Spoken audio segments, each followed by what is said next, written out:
Persidap update kembali lagi masih bersama kami bertiga Pandit Kabupaten. Yoi. Dan Mumet Persijap.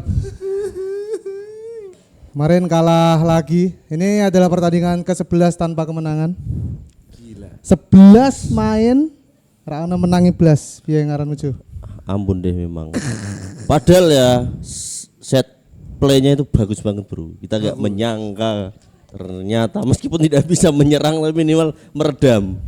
Kalau aku lihat sih memang ini adalah pertandingan yang harusnya dari awal sudah calculated loss kalau bahasa Betul. apa pandit-pandit saiki ku ngomong wis sudah diperkirakan sudah pasti kalah gitu karena memang kualitas pemain pun sudah sangat anjlok. Padahal kemarin Persija juga lapis kedua lah istilahnya. Nah, kemarin ya. tuh bukan tim inti yang turun Persija. Jadi mereka ini kan nge-save buat next week kan mereka ketemu Persib Bandung. Bandung. Udah tahu lawannya, Bu. Jadi ini tuh kayak ya wis lah menang tapi penting ojo sing cedera. Betul. Penting pemainnya itu aman kabeh. Sing dimainke sing nom-nom. Ya, dan dua gol juga yang bikin juga pemain-pemain dari EPA mereka. Ya, Arli ya. EPA. Oke, kita bahas dari awal deh.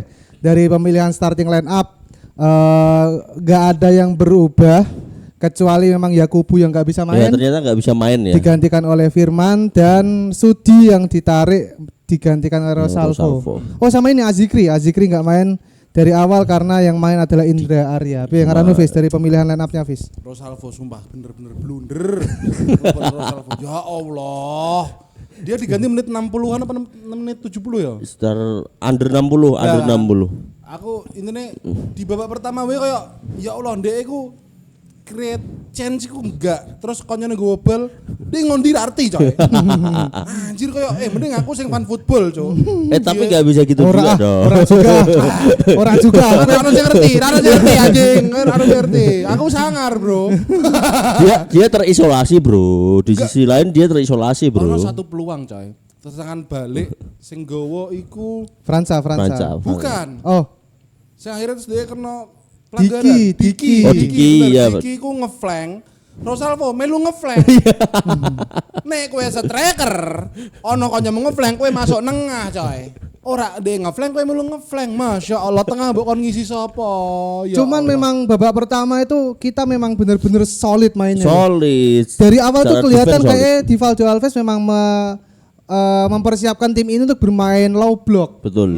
Karena memang cuman mengandalkan praktis counter attack ketika Persija transisinya gagal dari menyerang ke bertahannya jelek. Nah, disitulah ada Fransa, ada Sudi, ada Rosalvo dan ada Indra yang harusnya jadi tumpuan ketika kita counter attack. Tapi memang kenyataannya yang perform pun kayaknya sejauh pertandingan babak pertama kemarin cuman Fransa yang banyak bisa nyerang gitu. Iya, itu ada peluang awal pas Fransa dapat trupas itu kan. Itu bikin kita agak optimis ya. Tapi setelah itu ternyata end passingnya hancur-hancuran semua, Bro. Diki gak bisa end passing, Indra Arya gak bisa end passing, apalagi kembaran Hafiz, Rosalvo. Itulah dari awal dulu juga aku udah bilang Diki itu kalau main dari awal gitu, iya. Dia kartu as gak ada kartu as. Iya, gak ada efek kejutnya lagi ya. Terus juga setelah itu Elvis menurutku pemain paling solid babak pertama. Iya. Elvis dia menjalankan perannya dengan sangat bagus di sisi kanan.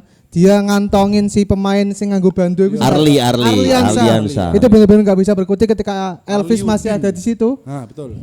Dan menurutku Elvis layak jadi pemain terbaik sepanjang babak pertama. Betul. Setuju. Elvis tapi aku ini, Bro. Ada kurangnya Elvis itu. Ice ini. Jangan digituin lah. Kenapa? Jangan Lu kenapa lu? Jangan diiniin lah. Elvis itu ada kurangnya, Bro. Apa? Nakal. Dia beberapa kali tuh nakal, ada gerakan tambahan itu loh. Iku ndrawasipol, coy. Sekarang kan ada VAR ya. Lah, nek ketika itu ditangkap Di slow mo. kena kowe, coy. Tenan. Itu yang pas apa ya, Handsball. Rodok nyikut sih, gak nyikut tapi rodok nyikut emang. Tapi gak kena muka memang, gak kena muka. Bahaya coy Elvis. Tolong Mas Elvis, dumeh kowe bertabrakan. Kok mainmu nabrak-nabrak, ampun ngoten Mas Elvis nggih. Babak keloro iku. Lah iya. Ini babak pertama, kita ngobrol babak pertama, Bro. Babak pertama masih solid banget. Aku tuh cuma berharap ya babak keduanya seenggaknya konsisten dah. Betul. Karena flanknya akhirnya nggak bisa jalan. Kita bisa lihat banget babak pertama Persija bingung, crossing nggak jelas, Bro. Bingung antara iki lawan tim opo, kok mainnya ngene, dan juga mereka bingung harus apa biar bisa cetak gol gitu. Iku Rizky Ridho ning katanya aku delok di YouTube ra ngene deh mainnya ngono. Kok mainnya jadi enak sih deh ngono. Pertama ya itulah yang bisa kita highlight, memang pertahanan Persija solid. Ada harapan kita bisa curi poin. Betul. Kita bisa nambahan imbang 0-0 loh. Iya, dan benar-benar bersih tanpa peluang yang membahayakan ya.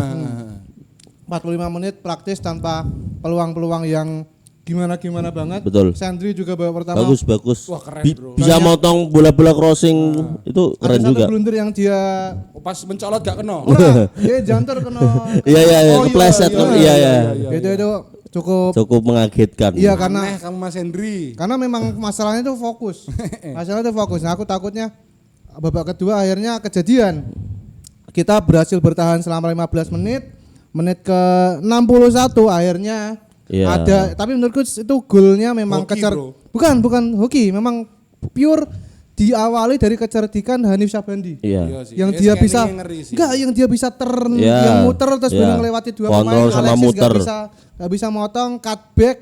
Kita enggak bisa ngantisipasi. Harusnya di situ adalah posisinya Rahmat udah masuk di situ ya, karena Elvis Sagi dapat kartu kuning dan dikhawatirkan dapat kartu kuning kedua karena intensitas permainan semakin tinggi. Digantinya Rahmat. Nah, Rahmat kita tahu sendiri baru aja pulih dari cedera. Bahkan aku pas terakhir bermain tak DM, ankle aman mat, kena lagi Mas. Waduh. Iya Jo, ngarang Jo. Gol pertamanya Persija dari Arliansa Abdul Manan. Itu gol setengah hoti juga sih aslinya.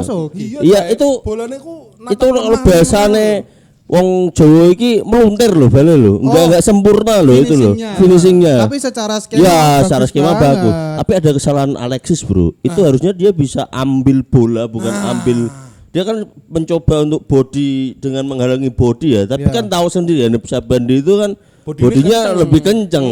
Akhirnya dia ngerengek minta call wasit, gak masuk akal. Itu salahnya dia. Ono gestur ngene. Iya, ente yang bodoh itu. Kan iku ning kotak penaltimu, coy. Iya. Kowe harus clearance ball, ora aman ngono lho. Tapi memang ya itulah konsekuensi dari main high press dari awal ya. Betul. Dan juga ditekan selama 60 menit. Akhirnya memang kayaknya udah habis. Stamina, fokusnya juga udah terkuras sangat banyak. Ya itulah masuk dari sisi kanan Persijap yang di sana awalnya ada Elvis. Nah, terus Persija juga main dengan apa ya, defensive line yang sangat tinggi. Iya. Karena dia tahu ya striker kita. Striker kita enggak banyak bisa kasih. Striker Epanen DE api striker Epanen DE deh kayaknya. Makanya dia sampai ke depan semua. Iya, tapi momentum sing babak kedua kita hampir selesai pertandingan. Rosalvo Besudi sok kayak meh royokan bal. Iku. Enggak dong. Enggak dong, kan mereka ganti. Franka Besudi. Jadi ku sudul-sudulan tapi meh royokan bal. Nah, babak kedua juga akhirnya gol keduanya tercipta menit 79. Ini juga pemain pengganti Aditya Warman menurutku. Lagi-lagi diawali dari skema di sayap kanan. Lini kanannya Rahmat lagi dieksploitasi. Mereka kayaknya tahu dia itu pemain belum terlalu fit. Dari Gustavo Fransa. Dia umpan ke tengah. Tapi menurutmu itu tendangannya memang bagus. Aku pun mengakui bagus, sudah. Itu kotak R2 banget. Kotak R2 banget, kayak kiper manapun juga akan kewalahan. Tapi dari susah sama sulit dari susit ya. Tapi yang disayangkan adalah memang skemanya, karena kayaknya memang itu udah mentok Persijap udah kecapean, jadi nggak ada yang bisa backup. Yang tadinya mau ngover itu kayak di situ siapa ya? Kinyun atau ya Kinyun ya Kinyun mau nutup akhirnya nggak ketutup. Gol kedua gimana menurut Novis? Karena wes menit-menit akhir ya kan, 79 atau 76? 79 mau menit-menit akhir. Terus Rahmat itu mungkin emang aku nggak nyalain Rahmat sepenuhnya karena di posisi orang yang belum 100% fit masih ada rasa kayak emang urung balik ning performa api coy. Jadi dia untuk nutup itu kurang. Karena pasti ana ragu-ragunya lah. Betul, wedine kan inggrang-inggring lah ya, inggrang-ingring. Tapi keren syutingnya, tak akoni keren. Dia tuh pojok apa? Top bins banget lah syutingnya itu. Ya dia ambil tiang dua kan dari kanan. Dan juga Sendri kan kelemahannya nek bola-bola kayak gitu karena dia nggak terlalu tinggi kan. Ya, gitu. Ya kita bisa apresiasi selama 60 menit belakang ya. Cuman memang dua gol ini bukan salah Sendri juga enggak salah Sendri, emang Persija mainnya apik coy. Kita lihat yang siapa? Ngegol yang pertama? Arliansa. Arli ada peluang bagus di depan gawang bisa ditepis sama Sendri loh. Meskipun emang itu ke arah tengah, tapi kalau kiper enggak tenang, gol juga itu coy. Ya, terus juga Persija bukan tanpa perlawanan, ada beberapa peluang yang paling emas adalah tendangan Kinyun. Oh iya. Yang blok, bro. Bukan di blok. Di blok, bro. Mumbul bos. Mumbul enggak. Mumbul Kinyun itu udah dari solorannya Fransa di kiri, dia cutback ke tengah. Kinyun udah bisa kontrol satu sentuhan, tapi tendangan kaki kirinya atau kanan ya lupa aku. Kanan bro. Terlalu Mumbul. ke atas. Bukan terlalu jauh, tak kira keblok itu. Tapi di peluang-peluang akhir itu juga ada mungkin bisa diperdebatkan ketika Azikri Jibring itu ada sentuhan yang jelas dulu bro. Karena itu kecepatan tinggi ya. Ada sentuhan di kotak penalti ternyata nggak di calling, malah kita dapat kartu kuning. Aduh. Menit Persibaya 5 kan itu lebih parah Persijap. Tapi di laga itu ya diwajibkan sama. Menit 5 Elvis gak ngapa-ngapain di call. Ada call penalti, terus VAR review. Iya. Lah ini kok nggak sama sekali loh. Nah oke, ini mumpung bahas soal pelanggaran-pelanggaran yang agak kontroversial. Iya. Menurutmu kepemimpinan wasit piye? Ada beberapa minor buat Persijap di call, tapi yang lumayan parah Persija nggak di kartu. Beberapa kali kan dari belakang terus bro, ketika mau counter attack itu si Hani beberapa kali baru dapat kartu kuningnya satu terus langsung diganti kan? Iya kayak gitu, agak kurang sih menurutku sih. Blunder pertama adalah ketika ngasih Persija penalti. Nah itu bener-bener aku nggak tahu apa yang ada di kepala wasit ini. Dia ngiranya bola akan bisa diambil sama si siapa dia yang dilanggar ya, si Arliansa. Jadi memang bola udah terlalu jauh, memang ada kontak Elvis dengan si Arliansa. Tapi kan memang nggak ada intensi untuk ganggu ini. Iya, open elbow, nggak ada dorongan, nggak ada apa. Ini pun kalau Elvis nggak ganggu, dia pun juga nggak akan bisa ngambil bola. Iya, akhirnya di VAR review, dia batalkan penaltinya. Terus ada juga kartu merah Fransa. Itu ternyata dia salah orang. Dia salah orang. Ketika di VAR review yang kasih injakan itu si Hamisi. Kemudian ada juga kalau aku lihat kemarin di komentar kontenku, yang aku kan memang ada opiniku yang kayak sedikit menyudutkan wasit. Kemudian dari fans Persija bilang, lah itu handsballnya Kinyun kenapa nggak di VAR? Nah menurutmu kenapa ora di VAR? Jelas nopis. Kan iku 2 kali sentuhan coy. Handsball itu nek bola ke tangan langsung dan merubah arah bola itu yang dinamakan handsball. Nek kowe kena sirase tok terus kena tangan, ya enggak. Kayak gitu teman-teman, itu ada di Love of the Game, coba cari pasalnya. Males aku buka. Kalau memang direct langsung kena tangan dan merubah arah bola atau menghalangi bola masuk ke gawang, itu baru bisa di-call sebagai handsball. Nah kemarin tuh kena kaki dulu ya. Kaki kontrol dulu. Baru kena tangan. Jadi tidak bisa dikategorikan sebagai handsball karena kan natap itu kan nggak tahu bolanya kemana kan. Natap kan. Tapi handsball sekarang juga rumit juga ya. Ada yang kena langsung, kalau natural posisinya juga nggak bisa di calling juga ya. Nah, tiba-tiba tangannya ngene. Itu pasti di calling. Ada subjektivitas wasit juga. Iya, di situ tuh memang kita agak rancu standar yang yang mana nih, tapi minimal udah ada law of the game-nya itu udah bisa buat acuan gitu. Oke, tapi ini sebelumnya kita hari ini take di tempat yang sangat asoy. Asoy ini Ini ada di Pojok kota. pojok kota. iya, ini Tagline-nya pojok kota, Bro. tempat yang kalian pasti nggak expect ada tempat sebagus ini di lingkungan ini. Ini tempatnya di terminal bis Jepara Kota. Terminal 1, nama tempatnya adalah Kedai Sinara. Silakan mampir ke sini. Terima kasih. Nyonya, silakan mampir ke sini. Iya, kalau kalian ke sini akan dipanggil tuan, Iya. dipanggil nyonya, dipanggil noleh. Iya. Wah. Terima kasih buat Kedai Sinara atas supportnya. Oke, terakhir tiga pemain terburuk Persijap untuk pertandingan lawan Persija. Siapa weh? Indra Arya, Sama Indra Arya. Rosalvo. Always. Siapa lagi itu? Always. Sama Always. satu lagi, dua sih menurutku yang kurang itu Indra Arya. Oh, bek kiri siapa? Firman oke Firman. bro. Ah, Firman menurutku oke kurang. bro, enggak bro. Oh, Firman bisa diperdebatkan. Tapi Firman Indra oke, Arya dan bro. Rosalvo aku cukup Ya setuju aku lah. setuju kalau Nggak terlalu Rosalvo kelihatan. Indra Arya. Oke, siapa Ju?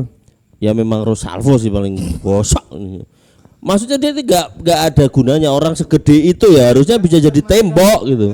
Oh ya, tetap bosok. Dia kan harusnya bisa jadi tembok gitu loh. Ame Rosalvo Postur ya. Rosalvo jersey ini digo Putin. Goblok. Rosalvo goblok anjing. Dia lawannya Rizky Ridho sama Teres Lira kan jauh lebih gede dia ya, tapi memang astagfirullahaladzim. Ya, aku kalau menurutku mungkin kalian akan sedikit memperdebatkan pemain ini, tapi salah satu pemain terburuk Persijap di laga kemarin ada di benakku Alexis. Oh iya. Dia bener-bener cuman kayak ya rolling free roam tapi nggak banyak kasih. Kayak mas-mas biasa ya. Ya nggak apa ya, nek jare Coach Justin ayam tanpa kepala. Iya. Melayu tok. Orang arti arep lapo. Jadi memang dia sering dapat bola, sering cover, tapi setelah itu dia nggak tahu mau diapakan bola ini. Banyak hilang bola dari dia, banyak sentuhan yang nggak perlu sampai akhirnya. Termasuk blunder press juga defend itu ya. Ya itulah Persija lawan Persijap akhirnya kita setelah sekian lama main di GBK kita kalah. Skor yang menurutku cukup bisa Diterima lah diterima karena kalahnya pun ya nggak terlalu banyak. Berarti mending kalah di GBK timbang kalah di GBT. Ya GBT ya karena beda ini bro menurutku beda Konteksnya cara main. beda sih, Beda iya, cara cara Dari awal main, kita iya. lawan Persebaya main kita terbuka. Jadi kayak oh ya tak ladeni Persebaya ayo, kalau main dia. gitu, Nah yang matai, ini kita gitu. kayak si Divaldo tahu kita nggak boleh main kayak Persebaya kemarin, kita harus tahu komposisi pemain kita, kapasitasnya kayak apa. Akhirnya mereka main defensif dari awal. Cuman ya memang quality gap itu memang Kualitas benar-benar berbicara, kelihatan. bro. Kemarin kita tuh kayak dikasih contoh main bola sama Persija, bro. Passing-passingnya lihat Persija.